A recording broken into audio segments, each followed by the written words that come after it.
Kamusta? May isang kakaibang kwento na kumalat online kamakailan at hindi raw ito basta-basta. Sinasabing isa raw itong panaginip na may napakalalim na kahulugang pampulitika. So ngayon, ang gagawin natin, himaya-himaya natin to at subukang intindihin ang misteryo sa likod nito. So ano nga ba ang meron sa isang panaginip? 'Di ba? Para sa may akda ng tekstong pag-uusapan natin, yung napanaginipan niya ay hindi lang isang simpleng bunga ng kanyang isip.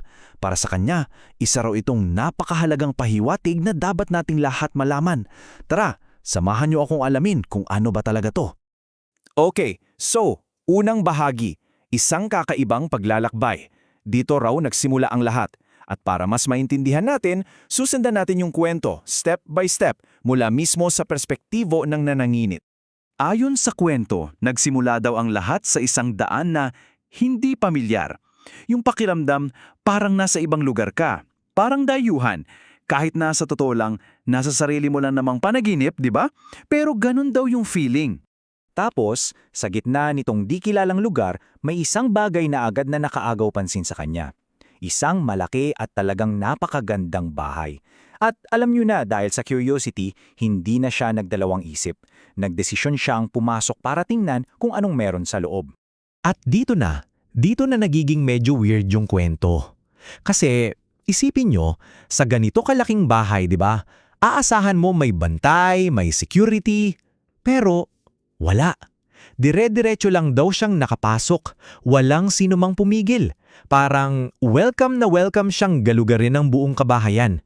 Okay, so part 2 na tayo, ang mga di mapakaling figura. Ngayong nasa loob na siya ng bahay, ano kayang nadatnan niya? Dito na unti-unti nabubuo yung tensyon at misteryo ng buong panaginip. So may nakita siyang isang pinto, medyo nakaawang lang. At pagsilip niya, ayun, may dalawang taong nakahiga, balot na balot sa kumot. Ang kakaiba, grabe daw yung galaw, parang hindi mapakali, alam mo yun, pabalik-balik, pilit na humahanap ng pwesto, pero hindi talaga makatulog. Kaya ang malaking tanong sa isip niya, at siguro sa isip din natin ngayon, sino yung mag-asawang yun? May kutob siya na sila ay mag-asawa, pero sino nga ba sila at bakit sila ganun na lang kabalisa? Okay, ikatlong bahagi, pahayag mula sa itaas. Dito na magkakaroon ng revelation. Kasi habang pinapanood niya yung dalawang hindi mapakaling tao, may biglang nangyari.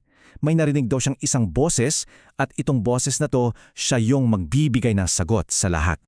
At eto na nga, ayon mismo sa teksto, ang sabi daw ng boses na inilarawan bilang boses ng Diyos ay ito. Sila ang mag-asawang Marcos. Hindi na sila makakatulog, minumulto na sila sa mga pinagagawa nila. Grabe no, napakadirekta ng sinabi. At yun yung nagbabago sa buong takbo ng panaginip. Pero hindi pa dyan natapos. Pagkatapos sabihin kung sino sila, nagbigay pa daw ng utos yung boses. Simple lang. Una, lumapit ka sa kanila. At pangalawa, takutin mo sila. Isang napaka-espesipikong utos. So, eto na yung huling parte ng paghimay natin sa kwentong to. Isang mensahe at imbitasyon. Okay? Tapos na yung panaginip pero yung kwento, hindi pa. Ngayon, titingnan natin kung anong ginawa nung nagsasalaysay pagkakagising niya at kung bakit niya to ibinahagi sa lahat. So, bilang pagsunod daw doon sa utos, lumapit siya sa kanila. At ang binulong niya raw sa tenga nila paulit-ulit, ito lang. Hala, may multo sa tabi ninyo.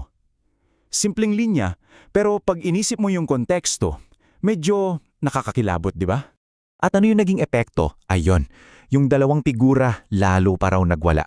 Lalo pang naging balisa. Kung hindi na sila mapakali kanina, mas lalo pa daw ngayon. Parang yung sinabi niya pinatindi pa yung nararamdaman nila. And then, bigla na lang siyang nagising. Doon na natapos yung panaginip. Pero, alam nyo, hindi pala yun yung dulo ng kwento. Yung paggising niya, yun pala yung simula ng totoong purpose kung bakit isinulat itong text na to. Kasi dito natin malalaman yung totoong layunin. Para sa sumulat nito, hindi lang to basta ordinaryong panaginip. Itinuturing niya itong isang mensahe ng Diyos.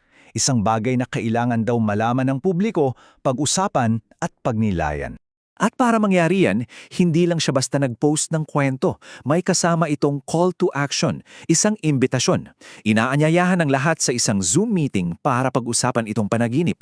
Malinaw yung detalye, may petsa, may oras para sa sinumang interesado na makisali sa usapan. Kaya, iiwan ko sa inyo itong tanong. Ano sa tingin nyo to?